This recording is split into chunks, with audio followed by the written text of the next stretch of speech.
Hello' everyone, মই দীপক বসুমতাৰী। সকলোলৈ মহান ত্ৰাণকৰ্তা প্ৰভু যীশুৰ নামত নমস্কাৰ। আশা কৰোঁ আপোনালোকে ভালে আছে আৰু মই বৰ্তমান ভালে আছোঁ। বিভিন্ন ঠাই ঘূৰি আজি মই নিজৰ মণ্ডলীত আছোঁ। আশা কৰোঁ আপোনালোকে এই ভিডিঅ' চাই ভাল পাব বুলি। ধাৰ্মিক বুলি গণিত হোৱা বুলি কৈছে। এই বিষয়টোক আমি অকণমান আলোচনা কৰিম। তো সেইকাৰণে এই বিষয়বিলাকৰ ওপৰত আলোচনা কৰিবলৈ বৰ বেছি অভিজ্ঞতা বা জ্ঞান মোৰ নাই। আপোনালোকৰ আগত আপোনালোকে জানে প্ৰশিক্ষণ বা তেনেকুৱা বাইবেল ডিগ্ৰী থকা ব্যক্তি নহওঁ। যি পাৰোঁ সেয়াই মানে আপোনালোকৰ আলোচনা কৰিব বিচাৰিছোঁ। সেইকাৰণে আহক আমি এইটো আলোচনা কৰাৰ আগতে প্ৰভুৰ পৰা আমি আশীৰ্বাদ বিচাৰিম। প্ৰভুৱে যাতে আমাক বুজিবলৈ ক'বলৈ জ্ঞানবিলাক দান কৰে, নহয় জানো? মই প্ৰাৰ্থনা কৰিম ছুটিকৈ। আমি ধাৰ্মিক বুলি গণিত হোৱা বুলি কৈছে। ৰোমিঅ পত্ৰ 3 অধ্যায় 22 পৰা 26 পদলৈকে ঈশ্বৰৰ সেই ধাৰ্মিকতা যীশুখ্ৰীষ্টত বিশ্বাস কৰাৰ দ্বাৰাই বিশ্বাস কৰা সকলোলৈ দিয়া যায়, কিয়নো একো প্ৰভেদ নাই, কাৰণ সকলোৱে পাপ কৰিলে আৰু ঈশ্বৰৰ মহিমাৰ পৰা বঞ্চিত হৈছে। কিন্তু খ্ৰীষ্ট যীশুত যি মুক্তি, তাৰ দ্বাৰাই ঈশ্বৰৰ অনুগ্ৰহত বিনামূল্যে ধাৰ্মিক বুলি গণিত হয়। ঈশ্বৰে তেওঁৰ ধৈৰ্যগুণত পূৰ্বে কৰা নানা পাপৰ দণ্ড নিদিয়াকৈ থকাৰ কাৰণে নিজ ধাৰ্মিকতাত দেখুৱাবলৈ আৰু যিহতে যীশুত বিশ্বাস কৰাজনক ধাৰ্মিক বুলি গণিত কৰিব পাৰে আৰু তাক কৰিও তেওঁ যেন ধাৰ্মিক হৈ থাকে, এই আশয়েৰে এই বৰ্তমান কালত নিজ ধাৰ্মিকতা দেখুৱাবৰ কাৰণে যীশুখ্ৰীষ্টৰ তেজত হোৱা বিশ্বাসৰ দ্বাৰাই যি প্ৰায়শ্চিত্ত, সেই প্ৰায়শ্চিত্ত ৰূপে তেওঁক প্ৰকাশ কৰিলে। তাৰপিছত আমি 2 কৰিন্থিয়া 5 অধ্যায় 21 পদটো এবাৰ পাঠ কৰিম। আমি তেওঁত ঈশ্বৰীয় ধাৰ্মিকতা স্বৰূপ হ'বলৈ যিজনাই পাপ জনা নাই, সেই জনাকে তেওঁ আমাৰ নিমিত্তে পাপ স্বৰূপ কৰিলে। এতিয়া ধাৰ্মিক বুলি গণিত হোৱা বুলি কৈছে। আমি ধাৰ্মিক বুলি কেনেকৈ গণিত হ'ব পাৰিম বা আমাক ধাৰ্মিক বুলি কেনেকৈ ক'ব? আজি বহুত মানুহ আছে পৃথিৱীত, বহুতে ধৰ্ম কৰ্ম কৰে, নহয় জানো? আমি বহুত মানুহক শুনিবলৈ পাওঁ যে জীৱ জন্তুকো আনকি আহাৰ খুৱায়। আমি দেখোঁ আমাৰ খালবাৰীত ৰাস্তাত থকা সেই বান্দৰবিলাকো আহাৰ খুৱায়। ৰাস্তাত ঘূৰি ফুৰা সেই কুকুৰবিলাকো মানুহে আহাৰ খুৱায়। আৰু শুনিবলৈ পাইছোঁ যে তেওঁবিলাকে কিবা খুৱাব পাৰিলে মনটো ভাল লাগে, আৰু কিবা যদি পাপ কৰিছিলোঁ সেই প্ৰাণীবিলাকক আহাৰ খুৱাই পেলাই যাতে সেই পাপবিলাক খণ্ডন হয় বুলি কৈছে। কিন্তু বাইবেলে আমাক আমাৰ কৰ্মৰ যোগেদি পাপৰ খণ্ডনৰ কথা উল্লেখ কৰা হোৱা নাই। হয়, বাইবেলে আমাক উল্লেখ কৰিছে যে আমি ভাল কাম কৰিব লাগে, নহয় জানো? কাৰোবাক আহাৰ দিয়াটো, কাৰোবাক আহাৰ খোৱাটো বেয়া কাম নহয়, ভাল কাম, প্ৰশংসাৰ কাম হয়। সেইবিলাক কাম আমি কৰিব লাগে। কিন্তু সেইবিলাকৰ যোগেদি আমি ধাৰ্মিক বুলি গণিত হ'ব নোৱাৰোঁ। সেইবিলাকৰ যোগেদি আমাক ঈশ্বৰে ধাৰ্মিক বুলি আমাক গণিত নকৰে বুলি কৈছে। আমি এই পদটোত পালোঁ, ৰোমিঅ পত্ৰৰ 5 অধ্যায় 1 পদটো কৈছে কি, এই কাৰণে আমি বিশ্বাসৰ দ্বাৰাই ধাৰ্মিক বুলি গণিত হোৱাত আমাৰ প্ৰভু যীশু খ্ৰীষ্টৰ দ্বাৰাই ঈশ্বৰৰ সৈতে আমাৰ শান্তি আছে বুলি কৈছে। অৰ্থাৎ আমি সেই যীশুখ্ৰীষ্টক বিশ্বাস কৰিহে আমি ধাৰ্মিক বুলি গণিত হ'ব পাৰিম। আমাৰ কৰ্মৰ যোগেদি নহয়, আমাৰ ভাল কামৰ যোগেদি নহয়। এয়া কৰিব নালাগে বুলি কোৱা নাই, এয়া আমি কৰিব লাগিব। কিন্তু আমাক ধাৰ্মিক বুলি গণিত হ'বলৈ কাৰণে আমাক যীশুখ্ৰীষ্টৰ আৰ্হি লাগিব। আমি যীশুক বিশ্বাস কৰিব লাগিব, যীশুখ্ৰীষ্টৰ খোজৰ অনুগামী হ'ব লাগিব, নহয় জানো? আমি পাইছিলোঁ কৰিন্থিয়া পত্ৰত, আমি তেওঁত ঈশ্বৰীয় ধাৰ্মিকতা স্বৰূপ হ'বলৈ যিজনাই পাপ জনা নাই, সেই জনাকেই তেওঁ আমাৰ নিমিত্তে পাপ স্বৰূপ কৰিলে বুলি কৈছে। অৰ্থাৎ ঈশ্বৰীয় ধাৰ্মিকতা স্বৰূপ হ'বলৈ কাৰণে আমাক, নহয় জানো, আমাক ধাৰ্মিকতা হ'বলৈ কাৰণে, ধাৰ্মিক হ'বলৈ কাৰণে যিজনে পাপ জনা নাই বুলি কৈছে সেইজনাকে তেওঁ আমাৰ নিমিত্তে পাপ স্বৰূপ কৰিলে বুলি কৈছে। অৰ্থাৎ আমাক ধাৰ্মিক বনাবলৈ কাৰণে আমাক আমাৰ যিটো পাবলগীয়া সেই ভাৰটো, আমাৰ পাপৰ ভাৰটো সেই যীশুখ্ৰীষ্টক জাপি দিয়া হৈছিল। তেওঁক সেই পাপ সজোৱা হৈছিল বুলি কৈছে, কাৰণ আমাক এই মনুষ্য জাতিটোক ধাৰ্মিক বুলি জাতি গণিত কৰিবলৈ পাৰোঁ। সেয়ে কৈছে কিয়নো খ্ৰীষ্টই পাপৰ দণ্ডলৈ আমাক দুখমুক্ত কৰিলে বুলি কৈছে। খ্ৰীষ্টই পাপৰ দণ্ডলৈ আমাক দুখমুক্ত কৰিলে। আমি যিটো দুখত আছিলোঁ, আমি যিটো পাপত আছিলোঁ, সেই পাপটোক যীশুখ্ৰীষ্টই ল'লে। আমি পাপী আছিলোঁ, কিন্তু যীশুখ্ৰীষ্টক পাপী বনাই পেলাই ঈশ্বৰে তেওঁক দণ্ড দিলে, নহয় জানো? তেওঁক দুখটো দিলে, আৰু যাতে আমি ধাৰ্মিক বুলি গণিত হ'ব পাৰোঁ। সেইকাৰণে আমি যীশুখ্ৰীষ্টক বিশ্বাস কৰাৰ যোগেদিহে আমি ধাৰ্মিক বুলি গণিত হ'ব পাৰোঁ। আমাৰ কৰ্মৰ যোগেদি নহয়, আমাৰ ভাল কামৰ গুণৰ কাৰণে নহয়, কিন্তু যীশুখ্ৰীষ্টক বিশ্বাস কৰাৰ যোগেদিহে আমি ধাৰ্মিক বুলি গণিত হ'ব পাৰোঁ। খ্ৰীষ্টীয়ৰ ধাৰ্মিকতা পৰিধান কৰাৰ দ্বাৰা হ'ব, নহয় জানো? যীশুখ্ৰীষ্টৰ ধাৰ্মিকতাৰ পৰিধান কৰা বুলিছে। যীচয়া ভাৱদে লিখা 61 অধ্যায় তাৰ 10 পদটো আমি পাঠ কৰিম। মই জিহুৱাত অতিশয় আনন্দ কৰিম, মোৰ প্ৰাণে মোৰ ঈশ্বৰত উল্লাস কৰিব, কিয়নো দৰাই যেনেকৈ মালাৰে নিজকে বিভূষিত কৰে আৰু কইনাই যেনেকৈ অলংকাৰেৰে নিজকে শোভিত কৰে, তেনেকৈ তেওঁ মোক পৰিত্ৰাণ ৰূপ বস্ত্ৰ পিন্ধালে, ধাৰ্মিকতা স্বৰূপ চোলাৰে মোক ঢাকিলে বুলি কৈছে। সেইটো আমি নিজে কৰিব পৰা নাই। আমি আমাৰ নিজৰ কামৰ যোগেদি, নিজৰ ভাল গুণৰ যোগেদি আমি ধাৰ্মিক বুলি আমি গণিত হ'ব নোৱাৰোঁ, কাৰণ ঈশ্বৰে সেইটো আমাক দিলে, ধাৰ্মিক বুলি গণিত হ'বলৈ দিলে। কাৰ যোগেদি? ঈশ্বৰ যীশুখ্ৰীষ্টৰ যোগেদি। সেইকাৰণে কৈছে খ্ৰীষ্টই পাপৰ দণ্ডলৈ আমাক দুখমুক্ত কৰিলে বুলি কৈছে, আৰু খ্ৰীষ্টৰ ধাৰ্মিকতা পৰিধান কৰাৰ দ্বাৰা বুলি কৈছে।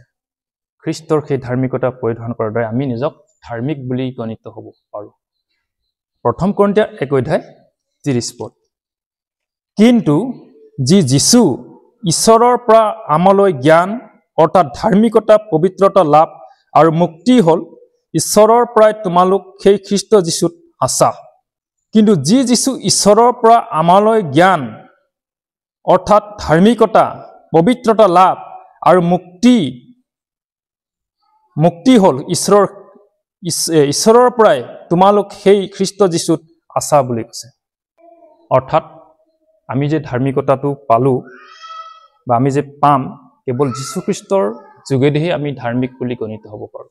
কেৱল যীশুক বিশ্বাস কৰাৰ যোগেদিহে, যীশুৰ কাৰ্যবোৰক অনুসৰণ কৰাৰ যোগেদিহে, যীশুখ্ৰীষ্টক আদৰ্শ, যীশুখ্ৰীষ্টৰ আহিমতে জীৱন যাপন কৰাৰ যোগেদিহে আমি ধাৰ্মিক বুলি গণিত হ'ব পাৰোঁ। নহ'লে আমি নিজাববীয়াকৈ আমি সেই ধাৰ্মিক বুলি আমি গণিত হ'ব নোৱাৰোঁ। আমি যীশুখ্ৰীষ্টৰ অনুসৰণ কৰিব লাগিব, যীশুখ্ৰীষ্টৰ পদবিলাকক আমি ল'ব লাগিব, নহয় জানো? আৰু কি কৈছে? ঈশ্বৰে ধাৰ্মিক বুলি কেতিয়া গণ্য কৰে?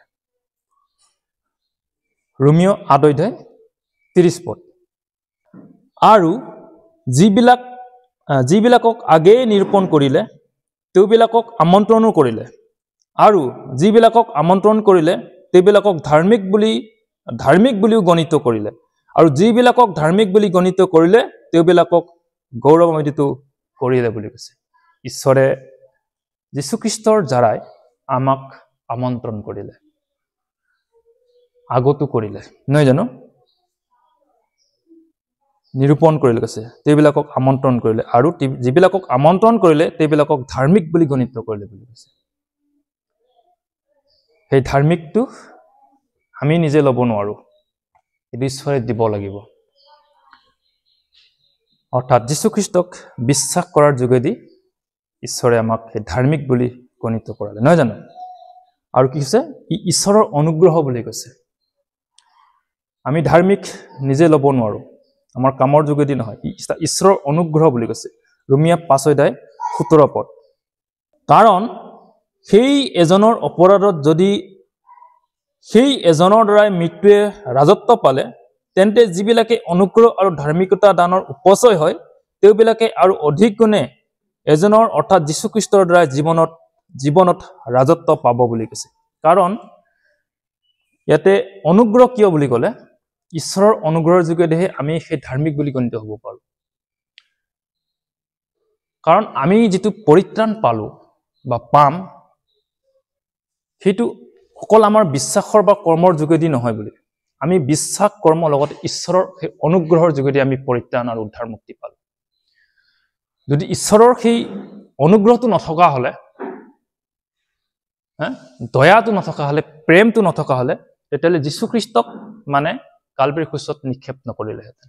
আমি আমাৰ পৰীক্ষাত ৰিজাল্টত কিছুমান মানুহক, কিছুমান স্কুলীয়া ছাত্ৰ ছাত্ৰী কি কৰে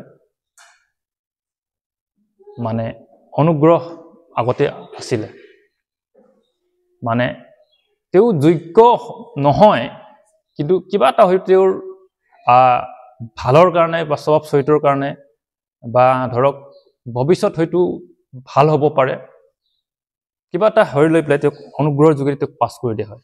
তেওঁ আচলতে ফেল আছিল কিন্তু তেওঁক পাছ কৰি দিয়া হয়।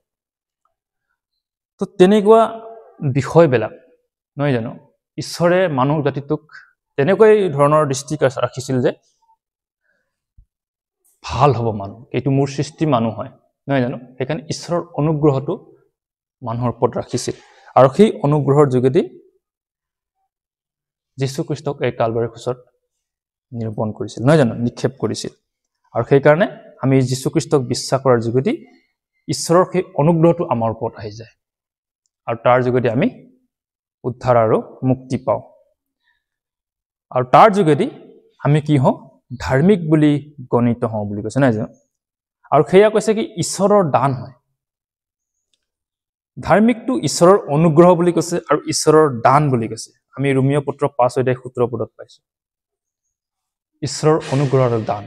আমি যদি সেই ঈশ্বৰৰ অনুগ্ৰহ হ'বলৈ বিচাৰোঁ, ঈশ্বৰৰ দান কৰিবলৈ বিচাৰোঁ, তেতিয়াহ'লে আমি ঈশ্বৰৰ ওচৰত আমি ডাইৰেক্ট যাব নোৱাৰোঁ। আমি আগতেও কৈছোঁ, আমি জানো যে যীশুখ্ৰীষ্টৰ যোগেদিহে আমি সেই সৃষ্টিকৰ্তা মুক্তিদাতা নহয় জানো সেই উদ্ধাৰকৰ্তাজনক আমি পাব পাৰোঁ। যীশুখ্ৰীষ্টৰ যোগেদিহে আমি ঈশ্বৰক পাব পাৰোঁ। আৰু সেই ঈশ্বৰৰ যোগেদিহে কি কৈছে, অনুগ্ৰহৰ যোগেদি ঈশ্বৰৰ দান হয় যিটো ধাৰ্মিক, যিটো পৰিত্ৰাণ, যিটো উদ্ধাৰ, যিটো মুক্তি, সেইটো হৈছে ঈশ্বৰৰ অনুগ্ৰহ বুলি কৈছে। সেইকাৰণে যীশুৰ বিনে আন কাটো পৰিত্ৰাণ নাই বুলি কৈছে। কতো নহয়, কাটো পৰিত্ৰাণ নাই। কতো ক'লে পৃথিৱীত নহ'লেহেঁতেন। সেইকাৰণে কাটো বুলি, কাটো মানে কাৰোবা এজন ব্যক্তিক বুজায়। কতো বুলি ক'লে কোনোবা এটা ঠাইক বুজায়। যীশুৰ বিনে আন কাটো পৰিত্ৰাণ নাই বুলি কৈছে। আৰু এটা জাগাত কৈছে খ্ৰীষ্টৰ তেজৰ দ্বাৰা বুলি কৈছে। ৰোমীয় 5:9 আমি ধাৰ্মিক বুলি গণিত হ'বলৈ পাৰোঁ। ঈশ্বৰৰ অনুগ্ৰহ ই এটা ঈশ্বৰৰ দান বুলি কৈছে। ঈশ্বৰৰ ধাৰ্মিকতা পৰিধান কৰি পেলাই আমি নিজক ধাৰ্মিক বুলি গণিত কৰিব পাৰোঁ নহয় জানো। আৰু এটা কি কৈছে খ্ৰীষ্টৰ তেজৰ দ্বাৰা, ৰোমীয় 5:9 এতেকে এতিয়া খ্ৰীষ্টৰ তেজেৰে ধাৰ্মিক বুলি গণিত হোৱাত কিমান অধিক গুণ আমি তেওঁৰ দ্বাৰাই ক্ৰোধৰ পৰা পৰিত্ৰাণ পাম। অৰ্থাৎ সেই যীশুখ্ৰীষ্টৰ তেজৰ যোগেদিও আমি ধাৰ্মিক বুলি গণিত হ'লো বা গণিত হ'ব কেৱল যীশুখ্ৰীষ্টৰ তেজৰ যোগেদি। আৰু কি কৈছে খ্ৰীষ্টৰ পুনৰুত্থানৰ যোগেদি। ৰোমীয় পত্ৰ 4:25 তেজৰ যোগেদি আৰু পুনৰুত্থানৰ যোগেদি। সেই যীশু আমাৰ অপৰাধৰ কাৰণে সমৰ্পিত হ'ল আৰু আমাৰ ধাৰ্মিকতাৰ অৰ্থে তেওঁক তোলা হ'ল বুলি কৈছে। আমাৰ যিটো ধাৰ্মিক বুলি আমি গণিত হ'ব পাৰোঁ, এইবিলাক গুণ, সেইবিলাক কাৰণ যোগেদিহে মানুহ এজন ধাৰ্মিক বুলি গণিত হ'ব পাৰে নহয় জানো।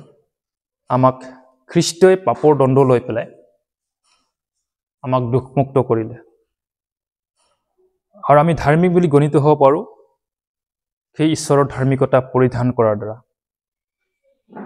আৰু ঈশ্বৰে আমাক ধাৰ্মিক বুলি গণ্য কৰে ঈশ্বৰৰ অনুগ্ৰহৰ যোগেদি ই এটা ঈশ্বৰৰ দান আৰু তেজৰ দ্বাৰা আৰু পুনৰুত্থানৰ দ্বাৰাই এই সকলোবিলাক বিষয়ৰ ওপৰতহে আমাক ধাৰ্মিক বুলি গণিত কৰিব পাৰে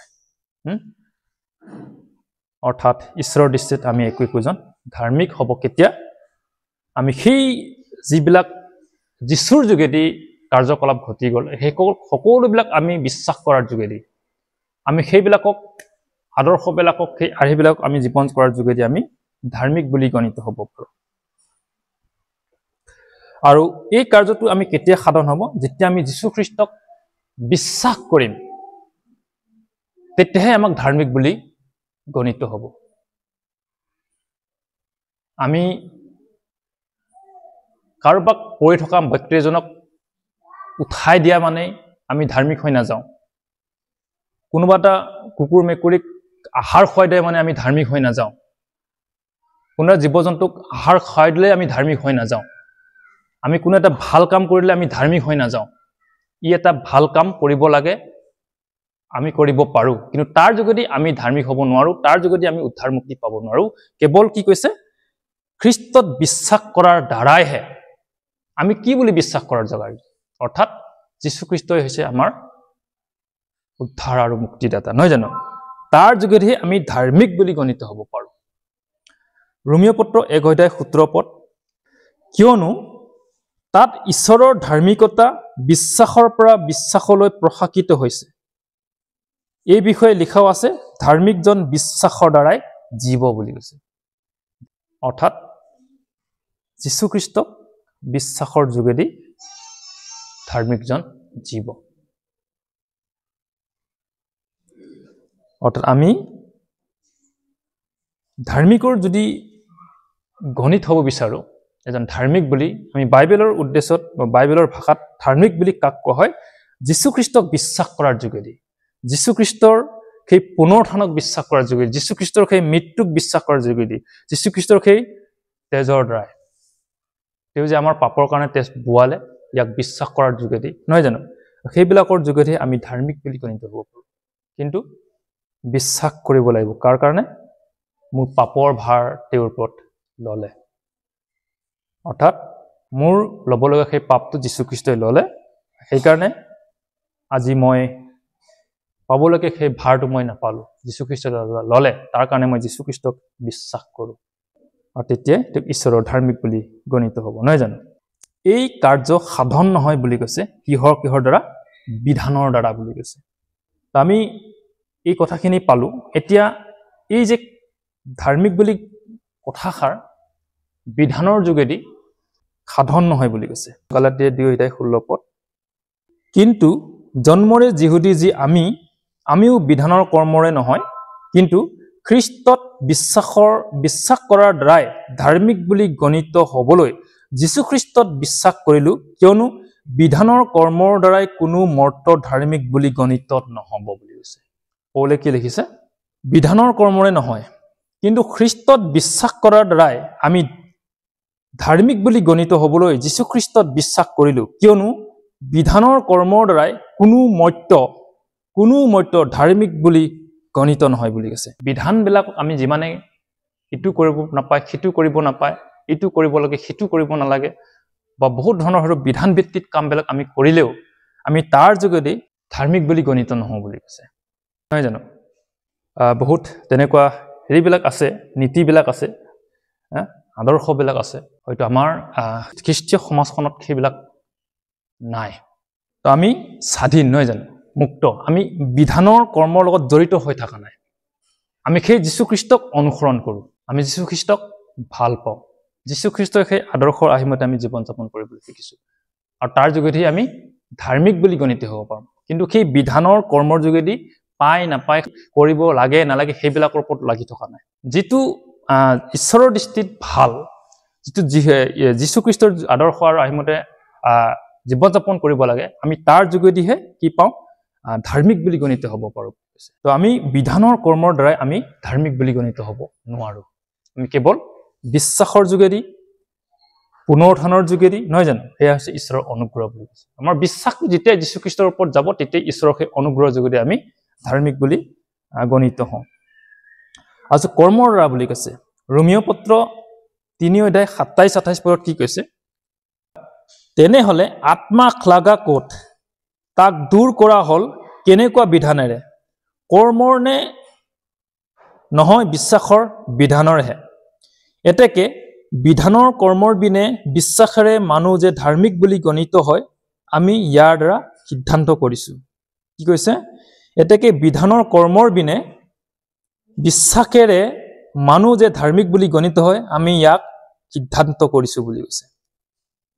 বিধানৰ কৰ্মৰ বিনে বুলি কৈছে। আন এটা পন্থা আছে কি? বিশ্বাসৰ যোগেদি। আমি সেই কৰ্মৰ যোগেদি আমি ধাৰ্মিক বুলি গণিত হ'ব নোৱাৰো।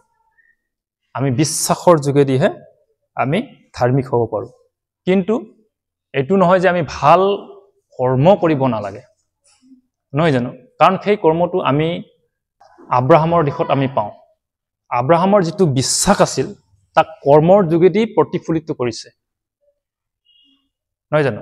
আব্ৰাহামে তেওঁৰ বিশ্বাসটো দেখাবৰ কাৰণে এটা কামৰ যোগেদি তেওঁৰ বিশ্বাসটোক দেখাইছিল, আৰু সেইকাৰণে তেওঁক ধাৰ্মিক বুলি গণিত কৰা হৈছে। নহলে সেই কৰ্মটো কৰিব নিদিয়া হলে এইটো নকৰিলেহেঁতেন। যদি নকৰা হলে সেই কৰ্মটোক আব্ৰাহামে, তেতিয়াহলে কি কৰিলেহেঁতেন? তেওঁক ধাৰ্মিক বুলি গণিত নকৰিলেহেঁতেন। সেইকাৰণে আমি কৰ্মটো আমাৰ আছে, কিন্তু অকল কৰ্মৰ যোগেদি আমি ধাৰ্মিক বুলি গণিত হ'ব নোৱাৰো। বিশ্বাসৰ যোগেদি, কাৰণ তাত দুয়োটা আছিল। প্ৰথমে বিশ্বাস আছিল, ঈশ্বৰৰ প্ৰতি থকা সেই গভীৰ বিশ্বাস, আৰু তাৰপিছত তেওঁক কৰ্ম। আৰু সেইকাৰণে আব্ৰাহামক ঈশ্বৰৰ তাক ধাৰ্মিক বুলি গণিত কৰা হৈছিল, নহয় জানো? লিখা আছে স্বধাৰ্মিকতাৰে। আৰু এটা কাৰণ হৈছে কি? স্বধাৰ্মিকতাৰে। যেচয়া ভাৱবাদী 64 অধ্যায় তাৰ 6 পদ। আৰু এটা কাৰণ কৈছে কি? সাধন নহয় দেই, এই কাৰ্য সাধন নহয়, আমি বিধানৰ দ্বাৰা, কৰ্মৰ দ্বাৰা, এই কথা পালো। আৰু এটা কৈছে কি? স্বধাৰ্মিকতাৰে। স্বধৰ্মিকতাৰেও এইটো সাধন নহয় বুলি কৈছে। 46 অধ্যায় 6 পদত কৈছে, কিয়নো আমি সকলোৱে অসুচী লোকৰ সদৃশ হলো, আৰু আমাৰ সকলো ধাৰ্মিকতা চোৱা হোৱা কাপোৰৰ দৰে হ'ল। আমি আটাইবিলাক পাতৰ নিচিনাকৈ জয় পৰিছো, আৰু আমাৰ অপৰাধৰ বাবে বতাহৰ দৰে আমাক উৰুৱাই লৈ গৈছে। সেইকাৰণে ইয়াত কৈছে কি? আমাৰ ধাৰ্মিকতাবিলাক চোৱা হোৱা কাপোৰৰ দৰে হ'ল বুলি কৈছে। অসুচী লোকৰ সাদৃশ্য হলো বুলি কৈছে। কিয়নো আমি সকলোৱে অসুচী লোকৰ সাদৃশ্য হলো, আৰু আমাৰ সকলো ধাৰ্মিকতা চোৱা হোৱা কাপোৰৰ দৰে হ'ল। আমি আটাইবিলাক পাতৰ নিচিনাকৈ জয় পৰিছো, আৰু আমাৰ অপৰাধবোৰ বতাহৰ দৰে আমাক উৰুৱাই লৈ গৈছে। সেইকাৰণে আমি নিজৰ ধাৰ্মিকতাৰে, নিজৰ কৰ্মৰে, নিজৰ ধৰ্ম পথেৰে আমি ধাৰ্মিক বুলি গণিত হ'ব নোৱাৰো বুলি কৈছে। তো সেইকাৰণে আমি বিশ্বাসৰ যোগেদিহে, নহয় জানো, যীশুৰ তেজৰ যোগেদিহে আমি ধাৰ্মিক বুলি গণিত হ'ব পাৰোঁ। এতিয়া আমি সেইখিনি পালো যে আমাক ধাৰ্মিক বুলি কেতিয়া ক'ব। আমি গম পালো, বাইবেলে উল্লেখ কৰিছে যে আমি নিজক ধাৰ্মিক বুলি বিবেচিত হ'ব বিচাৰোঁ, তেতিয়াহ'লে এইটো এটা ঈশ্বৰৰ দান, আমি নিজে ল'ব নোৱাৰোঁ। আমাৰ কৰ্মৰ যোগেদি আমি নিজকে ধাৰ্মিক বুলি আমি গণিত হ'ব নোৱাৰোঁ। ইয়াৰ ব্যৱস্থাটো হৈছে আমি যীশুক বিশ্বাস কৰাৰ যোগেদি, যীশুখ্ৰীষ্টৰ আদৰ্শৰ আৰ্হিমতে জীৱন যাপন কৰাৰ যোগেদিহে আমি ধাৰ্মিক বুলি গণিত হ'ব পাৰোঁ। ইয়াত কি কৈছে? ইয়াৰ ফলস্বৰূপে কি আছে আমি চাম। ঈশ্বৰে সৈতে শান্তি আছে বুলি কৈছে। আমি লগতে পঢ়িলো, ঈশ্বৰে সৈতে শান্তি আছে বুলি কৈছে। হয়তো আপুনি বেলেগৰ পৰা আপোনাৰ অশান্তিত থাকিব পাৰে, আপোনাক তাৰণা কৰিব পাৰে, আপোনাক বেয়া পাব পাৰে, কিন্তু ঈশ্বৰৰ সৈতে আপোনাৰ শান্তি আছে বুলি কৈছে। এই কাৰণে আমি বিশ্বাসৰ দ্বাৰাই ধাৰ্মিক বুলি গণিত হোৱাত আমাৰ প্ৰভু যীশু খ্ৰীষ্টৰ দ্বাৰাই ঈশ্বৰৰ সৈতে আমাৰ শান্তি আছে বুলি কৈছে। পৰিত্ৰাণ আৰু ঈশ্বৰৰ সহিত মিলন বুলি কৈছে। যদি আমি আমাৰ ধাৰ্মিকতাৰ গুণবিলাক যদি আমি ধাৰ্মিক বুলি গণিত হওঁ, নহয় জানো, পৰিত্ৰাণ আৰু ঈশ্বৰৰ সহিত মিলন বুলি কৈছে। কিয়নো ইতিপূৰ্বে যেতিয়া আমি দুৰ্বল আছিলো, তেতিয়া খ্ৰীষ্টে উপযুক্ত সময়ত ঈশ্বৰৰ ভক্তিহীন বিলাকৰ নিমিত্তে আপোন প্ৰাণ দিলে। ধাৰ্মিক লোকৰ কাৰণে প্ৰায়ে কোনোজনে প্ৰাণ নিদিয়ে, সৎ লোকৰ কাৰণে প্ৰাণ দিবলৈকো কিজানি কোনোজনৰ সা থাকিব পাৰে কিন্তু ঈশ্বৰে আমালৈ তেওঁ প্ৰেমৰ প্ৰমাণ দিছে কাৰণ ইতিপূৰ্বে যেতিয়া আমি পাপী আছিলো তেতিয়া খ্ৰীষ্টে আমাৰ কাৰণে আপোন প্ৰাণ দিলে এতেকে এতিয়া খ্ৰীষ্ট তেজেৰে ধাৰ্মিক বুলি গণিত হোৱাত কিমান অধিকনে আমি তেওঁৰ দ্বাৰাই ক্ৰোধৰ পৰা পৰিত্ৰাণ পাম কিয়নো যেতিয়া শত্ৰু আছিলো তেতিয়া ঈশ্বৰৰ পুত্ৰৰ দ্বাৰাই আমাৰ যদি আমি ঈশ্বৰৰ সৈতে মিল হলো তেন্তে মিল হোৱাত কিমান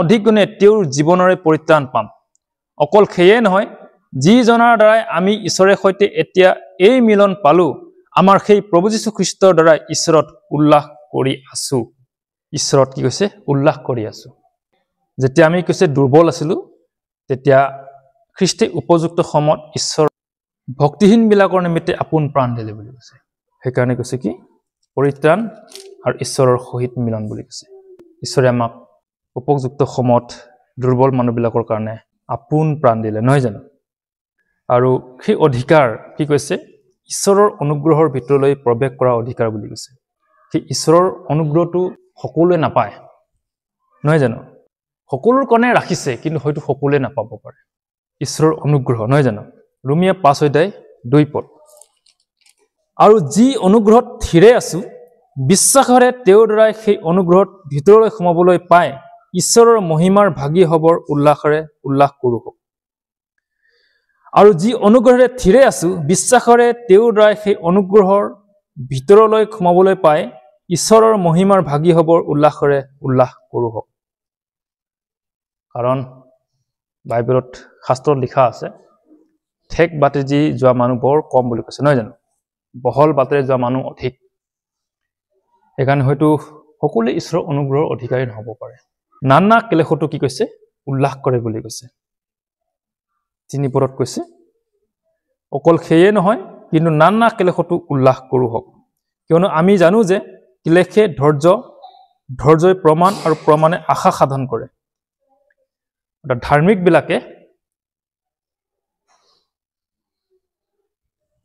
বিলাক এই যিটো 4টা বিষয় আছে এই বিষয়বিলাকৰ ওপৰত তেওঁলোকৰ থাকে ঈশ্বৰৰ সৈতে শান্তিত থাকে পৰিত্ৰাণত ঈশ্বৰৰ সৈতে মিলন হৈ থাকে ঈশ্বৰৰ অনুগ্ৰহৰ ভিতৰলৈ প্ৰৱেশ কৰাৰ অধিকাৰ পায় নহয় জানো আৰু নানা ক্লেশটো কি কৰে উল্লাস কৰে বুলি কৈছে এয়া হৈছে ধাৰ্মিক ব্যক্তিবিলাক কাৰণ ধাৰ্মিক ব্যক্তিবিলাক খং ৰাগ বেয়া পোৱা সেইবিলাক নিবিচাৰে কাজিয়া হাই প্ৰেছাৰ নহয় জানো তেনেকৈ হুলস্থুলীয়া পৰিৱেশ তেওঁলোকে নিবিচাৰে কোনোবাই বেয়াকে ক'লেও তেওঁলোকে বেয়াকে উত্তৰ নিদিয়ে সেইটো হৈছে ধাৰ্মিকতাৰ ফল আহক আমি ধাৰ্মিক বুলি গণিত হ'বলৈ আমি আমাৰ কৰ্মৰ যোগেদি নহয় আমাৰ